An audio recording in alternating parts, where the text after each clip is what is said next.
आप सभी लोगों का बहुत बहुत स्वागत है। चूँकि आज इस पत्रकार वार्ता का मुख्य विषय है कि जैसा कि इस वर्ष हम लोगों द्वारा जो प्रधानमंत्री ग्रामीण सड़क योजना का जो फेज़ 4 है, उस फेज़ 4 के माध्यम से इस बागेश्वर जनपद में लगभग हम लोगों द्वारा 30 सड़कें अभी वर्तमान में स्वीकृत करके उसमें टेंडर लगा दिए गए हैं। और मैं विकासखंड गरुड़ की बात करूं कि जो हमारा विकासखंड का सबसे सुदूरवर्ती गांव जो हमारा हड़ाप था, उस हड़ाप तक भी 15 करोड़ रुपए स्वीकृत करके हड़ाप तक भी सड़क पहुंचाने का काम हमारे द्वारा उसका शुभारंभ कर दिया गया है। हमारा जैसे कोलतुलारी दरणा वाली थी, हमारा इधर चरणा मनाखेत वाली सड़क है, हमारी नौगांव वाली सड़क है, हमारी देवनाई का डामरीकरण का है। ऐसे हमारा अभी मालूझाल बैजनाथ मालूझाल वाली सड़क है, हमारे अभी नंदी गांव बोहला है। इस बागेश्वर विधानसभा के भी करीबन 15 रोडों को हम लोगों ने इस बीच स्वीकृत करा। और उसके अलावा अभी प्रधानमंत्री ग्रामीण सड़क योजना का जो हमारा जो पार्ट 2 फेज़ 4 का जो पार्ट 2 है, उसमें भी लगभग हमारे गरुड़ विकासखंड के करीबन 10 जो हमारे गाँव हैं,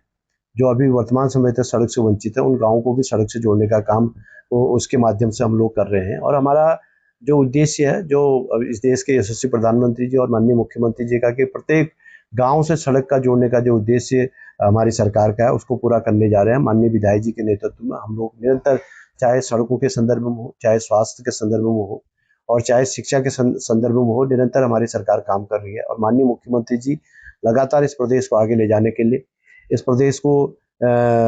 चाहे मैं कहूँ कि जो राज्य बना हमारा 9 नवंबर 2000 के बाद, इस प्रदेश में अगर सबसे ज़्यादा एम्प्लॉयमेंट की बात करूँ, सबसे ज़्यादा रोजगार देने की बात करूँ, तो लगभग 30,000 हमारे नौजवानों को सरकारी नौकरी में उनके नौकरी देने का काम अगर किसी ने करा तो माननीय मुख्यमंत्री पुष्कर धामी जी के कुशल नेतृत्व में हमारी सरकार ने करा। ऐसे तमाम काम आज हम महिलाओं को, महिला सशक्तिकरण की बात करें तो महिलाओं को आगे बढ़ाने के लिए लखपति दीदी योजना के माध्यम से कई हमारी महिला उद्यमी आज हमारी काम कर रही है। रिवर्स प्लान के माध्यम से कई हमारे युवा साथी, चाहे होम स्टे के माध्यम से हो या स्वरोजगार योजना के माध्यम से हो, तमाम कई हमारे नौजवान युवा वापस रिवर्स प्लान के माध्यम से आकर यहाँ अच्छा काम कर रहे हैं और अपनी जो गृहस्थी है, अपना जो आजीविका है, उसको आगे बढ़ाने का काम कर रहे हैं। तो मैं कह सकता हूँ कि स्वास्थ्य के संदर्भ में हो, चाहे आजीविका के संदर्भ में हो, चाहे हमारे शिक्षा के संदर्भ में हो, चाहे सड़कों के संदर्भ में, जिस तरह से सड़क कनेक्टिविटी का काम हम लोग कर रहे हैं, उसी के निमित्त आपके माध्यम से भी मैं कहना चाहूँगा, क्योंकि अभी वर्तमान समय में बरसात का मौसम है और बरसात के मौसम में बहुत सारी हमारी सड़कें टूटी है। लेकिन जैसे कि आज माननीय मुख्यमंत्री जी ने कहा कि बरसात 15 सितंबर के बाद और 15 नवंबर तक सारे सड़कों को हम गड्ढा मुक्त करने का जो संकल्प माननीय मुख्यमंत्री जी ने लिया, और निश्चित रूप से उनके कुशल नेतृत्व में हम, चाहे हमारी ग्रामीण सड़कें हैं, चाहे हमारी जो स्टेट हाईवे हैं या नेशनल हाईवे हैं, इन सारी सड़कों को भी हम 15 नवंबर से पहले गड्ढा मुक्त करने का हम लोग जो माननीय मुख्यमंत्री जी का आदेश है, उसको भी पूरा करेंगे। अभी इधर सभी लोगों का ये था कि बैजनाथ हमारा जो सामुदायिक स्वास्थ्य केंद्र है, उसके उच्चीकरण के संदर्भ में लगातार इस क्षेत्र की जनता की ओर से भी आ रहा। मेरे द्वारा माननीय मुख्यमंत्री जी से कोर्ट में इसकी घोषणा करा दी गई थी और माननीय मुख्यमंत्री जी ने हम सबको आश्वस्त करा कि बहुत जल्दी हम इस बैजनाथ जो हमारा सामुदायिक स्वास्थ्य केंद्र है, उसको उप जिला चिकित्सालय के रूप में इसका उच्चीकरण करके, और चूंकि यहाँ पर हमारी वर्तमान समय में जहाँ हमारा अस्पताल है उसके लिए भूमि कम पड़ी है, इसके लिए भी हमने एक स्थान तय कर रखा है। और जैसे ही स्वास्थ्य विभाग उस भूमि को अगर उसको चयनित करता है, तो निश्चित रूप से वो हमारा बैजनाथ जो उप जिला चिकित्सालय का काम है, उसको भी हम लोग अतिशीघ्र प्रारंभ करने वाले हैं। महोत्सव वाले मैदान के बारे में बताइए। उसमें माननीय मुख्यमंत्री की घोषणा के अनुरूप सिंचाई विभाग ने उसमें अपना 1 करोड़ रुपए का डीपीआर बना के शासन को भेज दिया। बहुत शीघ्र उसमें भी पैसा अवमुक्त होकर उसमें भी हम लोग काम प्रारंभ करने वाले हैं। एक बागेश्वर जिले में, इतना बड़ा बागेश्वर जिला है, यहाँ पर एक एमआरआई की व्यवस्था नहीं है कि एमआरआई के लिए यहाँ से अजवानी जाना पड़ता है, जो कि कम से कम 20,000 रुपए में हर गरीब को बैठता है। देखिए, हमारा क्या लगता है कि एमआरआई की सुविधा यहाँ बड़ी जिले में नहीं होनी? हमारे बागेश्वर जो जिला चिकित्सालय है, क्योंकि वर्तमान समय में जहाँ हमारा जिला चिकित्सालय चल रहा था, वो बहुत हमारा पूर्व में सीएससी था। अभी हमने 200 बेड का क्रिटिकल सेंटर इधर हमारा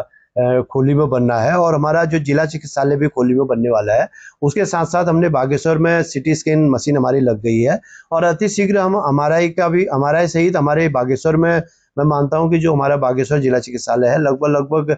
सारे विशेषज्ञ डॉक्टर वहां पर है हमारे। और जैसे ही हमारा 200 बेड का हमारा क्रिटिकल केयर सेंटर जो खोली में बनने जा रहा है उसको प्रारंभ होता है, और उसके साथ साथ हमारा इसी बीच हमारा जो जिला चिकित्सालय की भूमि जो खोली में ही जो निर्धारित की गई है उसका भी कार्य हम प्रारंभ करने वाले हैं। तो जैसे हमारे पास, क्योंकि अभी जो बागेश्वर मैंने पहले भी कहा कि उसमें अभी हमारे पास जगह कम है, और हमारा प्रयास रहेगा कि बहुत शीघ्र सारी एक आधुनिक सुविधाओं से युक्त, आधुनिक सुविधाओं से लैस जो हमारा जिला चिकित्सालय होगा उसको बनाने का प्रयास माननीय विधायक, अपने दोनों विधायकों के नेतृत्व में हम लोग करेंगे। देवनाई घाटी में इतनी बड़ी पॉपुलेशन होने के बावजूद भी वहाँ पर सबसे लचर स्वास्थ्य व्यवस्था जो एकमात्र जो चिकित्सालय है, तो वहाँ पर देखिए माननीय उससे 10 बेड का अगर किया जाता माननीय 24 घंटे वहाँ पर सर्जरी मिल सके, 1.5 लाख लोगों की पॉपुलेशन। माननीय मुख्यमंत्री जी की घोषणा में उसकी घोषणा हुई है, जो हमारा देवनाई प्राथमिक स्वास्थ्य केंद्र है उसकी घोषणा हुई है। लेकिन चूंकि हमारा उप जिला चिकित्सालय भी अगर परिगांव में अगर उप जिला चिकित्सालय बनता है तो फिर परिगांव चूंकि देवनाई ग्राम सभा का ही एक तोक है, इसलिए हम लोग ने प्रथम दृष्टया उसको एक, अगर परिगांव में हमारा उप जिला चिकित्सालय बनता है तो जो देवनाई क्षेत्र की हमारी स्वास्थ्य संबंधी समस्या है उससे काफी हद तक उसका निस्तारण हो जाएगा, क्योंकि परिगांव भी देवनाई ही ग्राम सभा का एक राजस्व गांव।